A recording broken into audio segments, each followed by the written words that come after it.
4 वाजता तुम्ही पत्रकार परिषदेचं आयोजन केलं, याचं काय कारण आहे?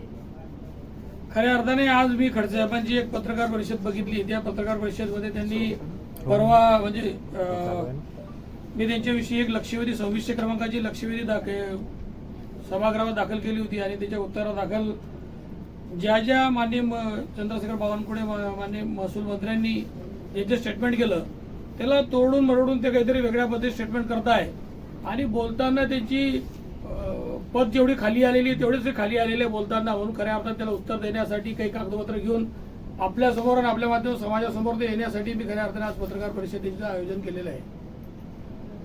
2600 नंबरची जी ही माझी लक्षवेधी होती ती खऱ्या अर्थाने मानपूर शिवारामध्ये 87 एकर म्हणजे 35 हेक्टर गटामध्ये 122 नंबरचा जो गट आहे त्या गटाला घेऊन होती. त्या गटाच्या संदर्भामध्ये मधल्या काळामध्ये जर आपण बघितलं तर रिपब्लिकन पार्टी ऑफ इंडियाने अनेक आंदोलन केले. 2001 पासून ते कुटुंब त्याच्यासाठी अनेक उपोषणं किंवा यांच्या घरी यांच्या दारी खेटा मारत होतं. त्यांना विनंती करतो की आमची जमीन आम्हाला द्या. तर यांनी 2002 मध्ये तिथे तापी पूर्ण शुगर अलाइट लिमिटेड नावाने एक फर्म उभी करून त्याच्यामध्ये काही डायरेक्टर घेऊन तिथे मी शुगर फॅक्टरी करणार आहे अशा पद्धतीत त्या लोकांना आश्वासन देऊन 87 एकरच्या आजूबाजूला काहीतरी जमीन तिथे कवडीमोल भागात विकत घेतली. तुम्ही जर बघितलं असेल या जमिनीचं खरेदी खत आता माझ्याकडे आहे. ही काहीतरी 6 एकर 6 एकर जमीन आहे. ही 13 लाख रुपयामध्ये घेतलेली. आज ही रोड टच जमीन आहे. त्याला कंपाऊंड पण त्यांनी केलेलं आहे. तर ही रोड टच जमीन आजची 50 लाख रुपये भावाची जमीन त्या टायमाला त्यांनी 13 लाख रुपये भावात घेतली. शुगर फॅक्टरी झाली नाही. कालच्या दिवशी बोलताना ते सांगत होते की मी इथे इथेनॉल फॅक्टरी करणार होतो. ऑलरेडी तुम्ही जर बघितलं तापी पूर्ण शुगर अलाइट लिमिटेड नावाने हे करता आणि नंतर इथेनॉल करणार होतो. शेवटी मला माहिती आहे की त्यांचं वय पण झालंय. वारंवार त्यांच्यावर काहीतरी वेगळ्या पद्धतीने इस्पितळामध्ये वेगळे इलाज पण होता आणि त्याच्यातून ते बरे होऊन आले काहीतरी पत्रकार परिषद घेत असतात. त्यांनी मागे जे पाप केले ते सगळे आता समोर यायला लागले. सगळे डॉक्युमेंटरी एव्हिडन्स सगळे समोर आहे. ही जी महारी इतमाची जमीन होती याच्या संदर्भामध्ये त्यांनी रिपब्लिकन पार्टी ऑफ इंडियाने तक्रार केल्यानंतर 10/2/2026 माननीय अप्पर मुख्य सचिव महसूल यांना मुंबई यांना एक पत्रव्यवहार माननीय कलेक्टरांनी केला. त्या कलेक्टरने केलेल्या पत्रव्यवहारमध्ये आता पत्रव्यवहार माझ्याकडे मी तुम्हाला त्याची कॉपी देतो. त्याच्यामध्ये त्यांनी म्हटलेलं आहे की सदर जमीन ही रिग्रँडच झालेली नाही. 51-52 पासून त्याची उतारे जर बघितले हा 6 नंबरचा कॉलम आहे की सन 51-52 पासून आजपर्यंत 7/12 फेरफार नोंदी पाहता सदर जमीन रिग्रँड झालेली दिसून येत नाही. जे जमीन रिग्रँडच झाली नाही तिचा खरेदी विक्रीवर होऊ शकत नाही. आणि हे महोदय कसं काय ते सरकार होतं त्यांना महसूल मंत्री केलं होतं. महसूल मंत्री असताना तुम्हाला रिग्रँडचा अर्थ समजत नसेल आणि हे सांगता की ते भोगटा वर्ग एक असताना मी खरेदी केली आहे. दादांत खोटं सांगताय. एखादी महार वतनाची जमीन जर असेल तर तिला कलेक्टरकडून खरेदी करावी लागते. ती ज्या टायमाला रिग्रँड झालेली असेल तेव्हा. यांची तर रिग्रँड झालेली जमीन नव्हती. ही ते सरळ कलेक्टर महोदयांनी लिहिलेलं पत्र आहे. आणि हे सेम जे महसूल मंत्र्यांनी मला लक्षवेधी क्रमांक 2600 उत्तर दिलं त्याच्यामध्ये त्यांनी क्लिअर कट म्हटलेलं आहे की ही जमीन रिग्रँड झालेली नाहीये. तरी हे म्हणता की महसूल मंत्र्यांनी सांगितलं की ही जमीन महार वतनाची नाही आहे. मग महार वतनाची तेव्हा नव्हती नंतर झाली असं कसं होऊ शकतं? ती मंडळी जे भांडते आहे ते कुठेतरी कायद्याच्या आधारावर भांडते आहे. त्या टायमाला त्या आता काकूंची मी परवा बाईट पाहिली त्यांनी सांगितलं की तिथे तर आम्ही साखर कारखान्याला ती जमीन देत होतो की आजूबाजूला रोजगार होईल, आमच्या मुलांना कुठेतरी रोजगार मिळेल, काहीतरी बाजारपेठ उठेल किंवा एक चांगलं चलन वाढेल म्हणून आम्ही ती जमीन एका उदात्त हेतून देण्याच्या तयारीत होतो. यांचा उदात्त हेतू आम्हाला लक्षात आला म्हणून आम्ही देणार होतो. तर खऱ्या अर्थाने यांनी ती जमीन वेळेवर आता ते तसं म्हणतात त्याचं तर माझ्याकडे काही प्रूफ नाहीये पण ते म्हणतात की तिथे शारदा एकनाथ खडसे कुमारी शारदा एकनाथ खडसे त्या काळातल्या त्याही तिथे नव्हतं असं ते म्हणताय. ते तर व्हेरीफाय केलं पाहिजे कारण ते अतिशय गंभीर आहे. चमेलीबाईंच्या तोडून ते बाईट आली, ते बाईट मी बघितली तर त्याच्यात त्यांनी असं म्हटलेलं आहे. आणि ही खरेदी जर तुम्ही बघितली तर ही खरेदी तुम्हाला दाखवतो मी आज. या खरेदीमध्ये 8 लोकांनी खरेदी करून दिलेली आहे. 8 लोकांनी तुम्ही बघू शकता 8 लोकांनी खरेदी करून दिली. शेवटचं नाव 8वं आहे. शेवटचं नाव 8वं असं आहे सीताराम भिका ताडे. आणि जर तुम्ही ही सूची क्रमांक 2 बघितलं तर याच्यामध्ये 7च नाव आहे. या 8 लोकांना खरेदीसाठी उभं केलं आणि सूची 7च नाव दाखवते. याचा अर्थ 8वा माणूस खरेदीसाठी उपस्थित नव्हताच कारण सूची खोटं बोलत नसते. आणि तुम्ही त्या टायमाला बोगस खरेदी करून घेतली हे तर कन्फर्म झालं. म्हणून त्या लोकांचा उशिरा का होईना सत्य परेशान होत आहे, पराजित नाही म्हणून आज उशिरा का होईना गुन्हे दाखल झाला. अरे ते तर असं तर नाही आहे ना की गिरीश महाजन साहेबावर ते 5-5 टर्म आमदार असताना निंबोरा पोलीस स्टेशन मकोका दाखल झाला आणि तो शून्याने तिथे गेला, असं तर काही झालं नाही ना. तुमच्या काळामध्ये जी यादवी चालली होती की ज्या पद्धतीत तुम्ही चाललं होतं तसं तर झालेलं नाहीये. आणि तुम्ही सांगता की इथेनॉल करणार होतो, कधी सांगता शुगर फॅक्टरी करणार होतो. आणि तुम्ही आता माझ्यावर बोललात की मुक्ताई सहकारी साखर कारखाना मी मोडीत काढला नाही आणि तिथे मुक्ताईनगर शुगर एनर्जी लिमिटेड जे नंतर कारखाना सुरू झाला त्यांनी प्रायव्हेट विकत घेतला तो, त्याच्यावर तुम्ही म्हणता आमचा काही संबंध नाही. शिवाजी जाधव माझे मित्र होते, मोठ्या मोठ्या लोकांची माझी ओळख उठबस आहे. तो तुम्ही कारखानदाराच्याच घराची अवलाद आहे, त्यामुळे तुमचे कारखानदाराशी उठबस असू शकते. आम्ही सर्वसामान्य गोरगरीब आहे. आमची मैत्री गोरगरिबांची, टपरीवाल्याशी, चहावाल्याशी, बसणाऱ्या उठणाऱ्या हॉकर्सची यांच्याशी आमची मैत्री आहे. आम्हाला अशी मोठी शौक नाही. तुम्हाला ते मोठे शौक तुम्हाला लागला. पण तुमच्या माहिती सांगतो की आज जर बघितलं तर या कारखान्याची जर साईडवर तुम्ही गेला तर त्याच्यामध्ये त्या टायमाला रोहिणी प्रांजल खेवलकर 20 फेब्रुवारी ते 20 फेब्रुवारी 2016 ते 20 सप्टेंबर 2016 पर्यंत ऍडिशनल डायरेक्टर होत्या.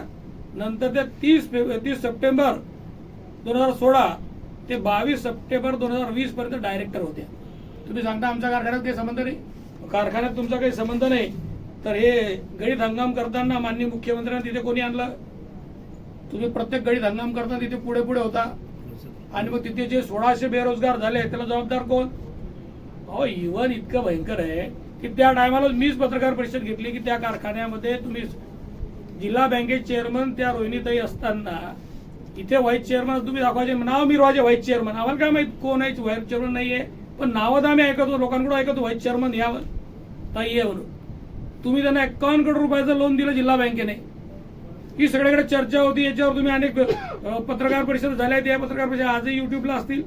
तुम्ही त्या कारखान्याचे पार्टनर होता, हे सगळ्या जगाला माहिती. जरी तुम्ही सांगत नसाल तरी तुम्ही होता इकडे ऊस नव्हता पुऱ्या भागातला किंवा या विदर्भातला जामोद वगैरे भागातला ऊस जागेवर जळून जाळावा लागला लोकांना. तुम्ही काढलाच नाही. तुम्हाला कारखान्यामध्ये पैसे व्हाईट करायचे होते, मोठं लोन घेतलं, व्हाईट केलं आणि त्यानंतर पुढे तुम्ही सगळं जागलं आणि तिथे आज 3 पत्रही ठेवलं नाही. मग 1600 बेरोजगाराचे आज तुम्हाला लागणारच आहे. ते आज लागते, ते दिसते सगळ्यांना. ते आज तुमच्या बोलण्यातून बी जाणवते. आणि खऱ्या अर्थाने तुम्ही बोलताना काय काय एकदम डेंजर शब्द बोलले. भोसरी पासून तर मानपूर पर्यंत ही डुकरासारखी जमीन कोणी खाल्ली? मी तुम्हाला डुक्कर बी म्हणू शकतो बा असं म्हटलं तर. अरे मुक्ताईनगर मधले सगळे ओपन प्लेस तुम्ही खाल्लेले आहे.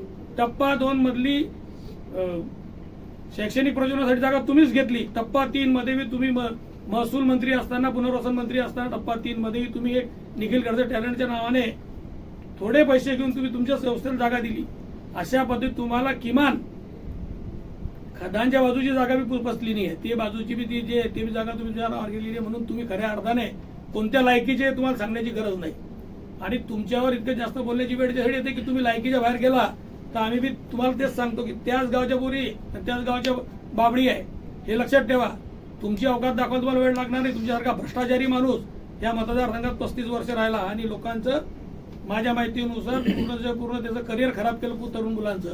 अरे इव्हन तुम्ही फक्त थक हमी काहीतरी 10-12 करोड रुपयाची मधुकरला देऊ शकलो नाही म्हणून मधुकर सहकारी साखर कारखाना बंद पाडण्याचं पापही तुम्ही केलेलं आहे. आणि तो मधुकर साखर कारखाना बंद पडल्यानंतर जे लोक बेरोजगार झाले ना त्या लोकांनाही तुम्हीच जबाबदार आहे. त्या टायमाला जिल्ह्याचे सर्व स्वतः तुम्ही म्हणून घेत होता. आम्ही तुम्हाला काही भरत नव्हतो, तुम्हीच म्हणून घेत होता. त्या टायमाला मधुकर सहकारी साखर कारखाना बंद पडला आहे. जळगावची MIDC कधीच उठू शकली नाही, कधीच बनवू शकली नाही. पण तुमच्यासारख्या अशा भ्रष्ट माणसाने अशा पद्धती चर्चा करणे हे अतिशय सूर्यावर थुकण्यासारखं आहे. तुमची लायकी तुम्हाला माहिती. तुम्ही तुम्ही इतका मोठा की माझ्यावर बोलल्यावर लोक मोठे होता. आम्ही आमच्या कष्टाने मोठे झालो आहे. तुमच्यासारख्याच्या नाही. तुमच्या कुटुंबातले तुम्ही मोठे करू शकले नाही. मुलगा निवडून आणू शकले नाही, मुलगी निवडून आणू शकले नाही. तुमची काय कुवत आहे सगळ्या जगाने पाहिलेली आहे. आणि जो चांगलं काम करतो लोक त्याच्या पाठीशी मागे उभे राहतात. तुम्ही हे जे केलंय हे पाप भरताय. गोर गरिबाचं, वंचिताचं, पीडिताचं शेती हडपून घेतली. 87 एकर शेती हडपून घेतली. जे लोकांना आज खऱ्या अर्थात रोजगार उपलब्ध होऊ शकला असता तिथे काहीही पेरलेलं नाही. अजून तर तुमची 2 प्रकरणं यायची आहे, ती येतील. 2016 मध्ये पुनर्वसन मंत्री असताना तुम्ही जे केलंय ते डॉक्युमेंट काढलेले आहे. आणि ह्या 87 एकर जमिनीवर आजही जर उतारे पाहिले तर कापूस दिसतो, तिथे तूर दिसते. त्याचं बी बहुतेक तुम्ही काहीतरी लाटलंच असेल. कारण याच्यावर दिसतंय. आणि ते जर पाहिलं आता ते सॅटेलाइट इमेज घेतले तर 100% भकास आहे, काही लागलेलं नाही. त्या मावशींनी परवा पत्रकार परिषद घेतली, त्या आजूबाजूचं शेत आम्ही पाहिलेलं आहे, ते सगळं पडीत आहे. अशा पद्धतीत चर्चा करणाऱ्या तुमच्यासारख्या माणसाचा जेवढा केला तेवढा निषेध कमी आहे. म्हणून किमान आपलं तोड जे आहे ना ते अतिशय गलिच्छ आहे, ते दाखवू नका लोकांना. भाऊ, खडसे साहेबांनी आरोप केला होता की मी सूतगिरणी मार्फत आणि इतर सरकारी व बिनसरकारी अशा क्षेत्रामध्ये जवळपास 5 ते 6 हजार तरुणांना रोजगार दिला. आमदारांनी काय केले, उलट कारखाना बंद पाडण्यासाठी तुम्ही आंदोलन केले, असा आरोप त्यांनी केला होता. काय सांग? तुम्ही सांगितलं ना, तुम्हाला त्याचं डोकं फिरलंय. कारखाना बंद ज्या टायमाला करून शिवाजी जाधव त्याचं एक भंगार घेऊन जात होता, हे भंगार बहुतेक विकत होते सगळे मिळून. त्या टायमाला त्याला अडवण्यासाठी आंदोलन करणारा चंद्रकांत पाटील, याच्या बातमी तुम्ही दिलेल्या आहे. कारखाना बंद करण्यासाठी, कारखाना जाऊ नये म्हणून आंदोलन केलेलं आहे. त्याचं डोकं फिरलंय. आणि ते म्हणतात 5-6 हजार लोकांना पास तरी दाखवा. जी सूतगिरणी आहे ते भाडे तत्वावर कोणाला तरी चालवायला दिलेली आहे. सूतगिरणीचा मलिदा कोणी लाटला, कोणी खाल्ला, सरकारीच्यातून कोणी खाल्ला, हे पण सगळे प्रकरण बाहेर येतीलच. ते कुठे जाणार नाही. शेवटी डॉक्युमेंटरी एव्हिडन्स आहे. तुम्ही किती लोकांना रोजगार दिला हे जर सांगायचं झालं तर तुमच्याकडे काम करणाऱ्या रेमंडमध्ये नोकरी लावून रेमंडचा पगार घेऊन तुमच्याकडे त्यांना कामाला लावलं, हा गोष्ट वेगळी असेल. तुमच्या ड्रायव्हरने रेमंडमधून पगार घेतला, तुमचा पीए रेमंडमधून पगार घेत होता, आता घेतो की नाही घेतो माहित नाही. याचे पुरावे आजही पाहायला मिळतील. आणि ह्या सगळ्या गोष्टी आम्हाला सांगण्याची गरज नाही. तुमचं चरित्र, तुम्ही ज्या पद्धतीत काम केलं मुक्ताईनगर 35 वर्ष, ते सगळ्या लोकांना माहिती आहे. कारखाना तुम्ही बंद पाडला, ऊस उत्पादक शेतकऱ्यांना खऱ्या अर्थाने त्याचा ऊस पेटवून देण्याची जी पाळी तुम्ही आणली, तेवढं ह्या मतदारसंघाचं जे आज खराब करून ठेवलेलं आहे तुम्ही केलेलं आहे. तर तुम्ही रोजगाराच्या गोष्टी तर करूच नका.